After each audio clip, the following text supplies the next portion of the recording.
ಭಾರತದಿಂದ ಇವತ್ತು ಮತ್ತೊಂದು ಕ್ಷಿಪಣಿ ಯಶಸ್ವಿ ಪ್ರಯೋಗ. ಡ್ರೋನ್ ಧ್ವಂಸಗೊಳಿಸುವ ಕ್ಷಿಪಣಿಯ ಪರೀಕ್ಷೆ ನಡೆಸಿದಂತಹ ಭಾರತ.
ಎಸ್, ಭಾರತದಿಂದ ಇವತ್ತು ಮತ್ತೊಂದು ಕ್ಷಿಪಣಿ ಯಶಸ್ವಿ ಪ್ರಯೋಗ. ಡ್ರೋನ್ ಧ್ವಂಸಗೊಳಿಸುವ ಕ್ಷಿಪಣಿಯ ಪರೀಕ್ಷೆ ನಡೆಸಿದಂತಹ ಭಾರತ ಭಾರ್ಗವಾಸ್ತ್ರ ಹೆಸರಿನ ಅತ್ಯಾಧುನಿಕ ಡ್ರೋನ್ ಪ್ರತಿರೋಧಿ ಕ್ಷಿಪಣಿ ಪ್ರಯೋಗವನ್ನ ಮಾಡಿದೆ.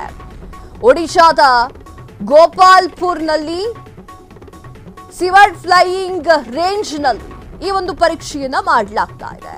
ಸೋಲಾರ್ ಡಿಫೆನ್ಸ್ ಮತ್ತು ಏರೋಸ್ಪೇಸ್ ಲಿಮಿಟೆಡ್ ಅಭಿವೃದ್ಧಿಪಡಿಸಿರುವಂತಹ ಕ್ಷಿಪಣಿ 2.5 ಕಿಲೋಮೀಟರ್ ದೂರದಿಂದಲೇ ಡ್ರೋನ್ಗಳನ್ನ ಪತ್ತೆ ಹಚ್ಚಿ ಧ್ವಂಸ ಮಾಡುವಂತಹ ತಾಕತ್ತು ಇದಕ್ಕಿದೆ. ಇವತ್ತು ಒಟ್ಟು 3 ಪರೀಕ್ಷಾರ್ಥ ಪ್ರಯೋಗಗಳು ಕೂಡ ನಡೆದಿದೆ. ಮೊದಲೆರಡು ಪ್ರಯೋಗಗಳಲ್ಲಿ ತಲಾ ಡ್ರೋನ್ ಪ್ರತಿರೋಧಿ ಕ್ಷಿಪಣಿಗಳ ಉಡಾವಣೆಯಾಗಿದೆ. ಮೊದಲನೇ ಪ್ರಯೋಗದಲ್ಲಿ 2 ಸೆಕೆಂಡ್ನಲ್ಲಿ ಒಟ್ಟಿಗೆ 2 ರಾಕೆಟ್ಗಳ ಪ್ರಯೋಗವಾಗಿದೆ. 5,000 ಮೀಟರ್ ಮೇಲ್ಪಟ್ಟಂತಹ ಪ್ರದೇಶದಲ್ಲೂ ಕೂಡ ಈ ಒಂದು ರಾಕೆಟ್ಗಳನ್ನ ಬಳಸಬಹುದಾಗಿದೆ. ಎಸ್, ಇದೊಂಥರ ಹೆಮ್ಮೆಯ ವಿಚಾರ. ಭಾರತಕ್ಕೆ ಇದೊಂಥರ ಹೆಮ್ಮೆಯ ವಿಚಾರ.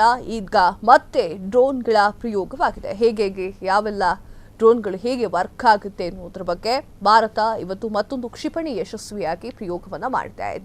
ಡ್ರೋನ್ ಧ್ವಂಸಗೊಳಿಸುವ ಕ್ಷಿಪಣಿಯ ಪರೀಕ್ಷೆ ಕೂಡ ಭಾರತ ಮಾಡಲಾಗುತ್ತೆ. ಯಾಕಂತಂದ್ರೆ ಭಾರತದ ಅಕ್ಕಪಕ್ಕ ಎಲ್ಲ ಗೊತ್ತಿದೆ ಅಲ್ಲ, ಶತ್ರು ರಾಷ್ಟ್ರಗಳೇ ತುಂಬಿ ತುಳುಕ್ತಾ ಇದೆ. ಆ ಒಂದು ಕಾರಣಕ್ಕೆ ಯಾರು ಎಲ್ಲಿಂದ ಬೇಕಾದ್ರೂ ಹೇಗೆ ಬೇಕಾದ್ರೂ ದಾಳಿಯನ್ನ ಮಾಡಬಹುದು.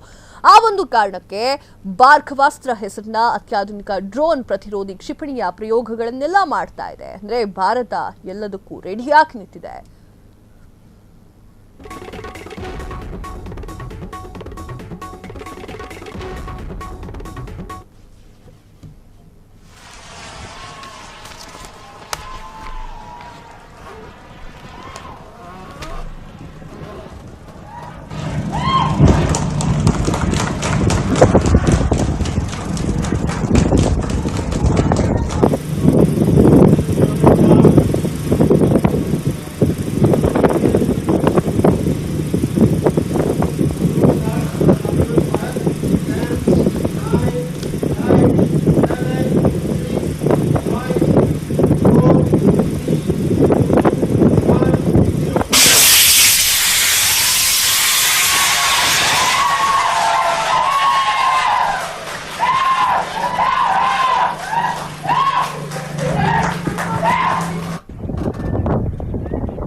ಕ್ಷಣದ ಸುದ್ದಿಗಳಿಗಾಗಿ ಫ್ರೀಡಂ ಟಿವಿ ಸಬ್ಸ್ಕ್ರೈಬ್ ಮಾಡಿ, ಲೈಕ್ ಮಾಡಿ ಹಾಗೂ ಫಾಲೋ ಮಾಡಿ.